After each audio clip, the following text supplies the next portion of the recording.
Hey, Sage here with Hippie from the 49th. Welcome back to our Sunday Hippie Bible review. Today, we're diving into the book of Exodus. And let me tell you, things are about to get intense. But don't worry, we'll keep it chill and insightful, like a spiritual surf session. Let's catch a wave. Joseph and his generation have all passed away, but their descendants are still thriving in Goshen. Enter a new Pharaoh who doesn't know Joseph or the history of the Israelites. He sees their numbers and freaks out. He's worried they might get too powerful, so he tries to control them. But oppression doesn't slow them down. In fact, the Hebrews multiply even faster. Life has a way of resisting control. Pharaoh gets desperate. He orders the Hebrew midwives to kill all newborn boys, letting the girls live. But these midwives fear God more than Pharaoh and refuse. When asked why, they say, basically, the women give birth so fast, we can't keep up. Frustrated, Pharaoh escalates. Every boy born must be thrown into the Nile. Girls can live. Brutal, right? Even in this dark moment, the story shows us fear and cruelty can't stop life, and God's plan keeps moving forward even when humans are panicking. A boy is born in the house of Levi. A Levite baby with a mother who's brave enough to defy Pharaoh. She can't bring herself to throw him into the Nile, so she hides him for 3 months. But eventually, hiding isn't enough. She makes a clever move. A basket lined with tar and cloth, tucked among the reeds along the riverbank. And wouldn't you know it, Pharaoh's sister spots him. She sends a servant to find a Hebrew woman to nurse the baby. And who did she find? His own mother. She is paid to care for him, and when he's old enough, she hands him over to Pharaoh's sister. He's named Moses, which means I drew him from the water. Perfect name for a river rescue. Fast forward a bit. Moses grows up in the palace and goes out to see his people. He witnesses injustice. An Egyptian is beating a Hebrew.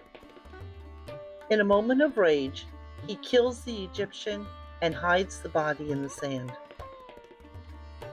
The next day, he returns, and he tries to mediate a fight between 2 Hebrews, only to realize the news of his previous action has spread. Pharaoh wants him dead, so Moses flees to Midian.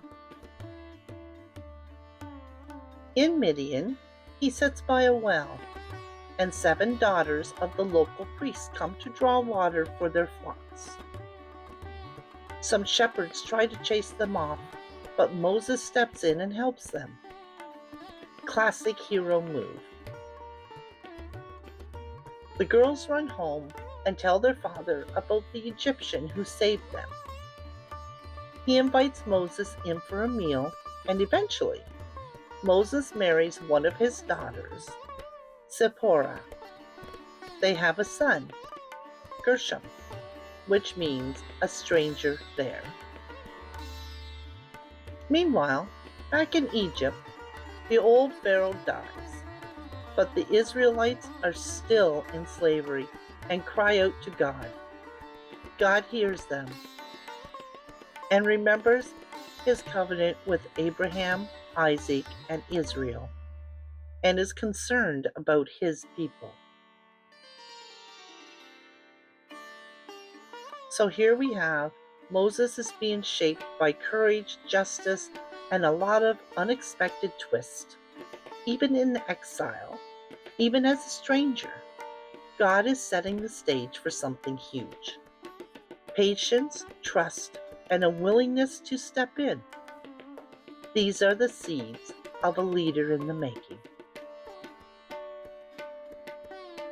So Moses is shepherding in the desert at Horeb, the mountain of God, when a bush sets on fire but doesn't burn up. God speaks from the bush, telling Moses to take off his sandals. Holy ground, remember? And God introduces himself as the God of Abraham, Isaac, and Israel. Moses is understandably freaked out and hides his face. Then God drops the big news. He has seen the misery of his people in Egypt. He's concerned and he's coming to rescue them. And not just rescue, they're going to a spacious land flowing with milk and honey, the land of the Canaanites, Hittites, Amorites, Perizzites, Hivites, and Jebusites. Whew, talk about a divine road trip. God tells Moses, "Go now, I am sending you to bring the Israelites out of Egypt." Moses immediately doubts himself. Who am I that I should do this? And God's reply is classic. I will be with you. When you bring them out, you will worship me here on this mountain, and this will be your sign that I have sent you. So even the biggest, most impossible missions start with ordinary people. God doesn't just give the assignment, he gives presence and purpose. Moses might have felt small, but God reminded him he's never doing it alone. If you are enjoying this Bible review, please hit the like and subscribe if you haven't already. It only takes a second and it's free. By doing so, you boost our ratings, and that helps us to do what we do. We appreciate it so much.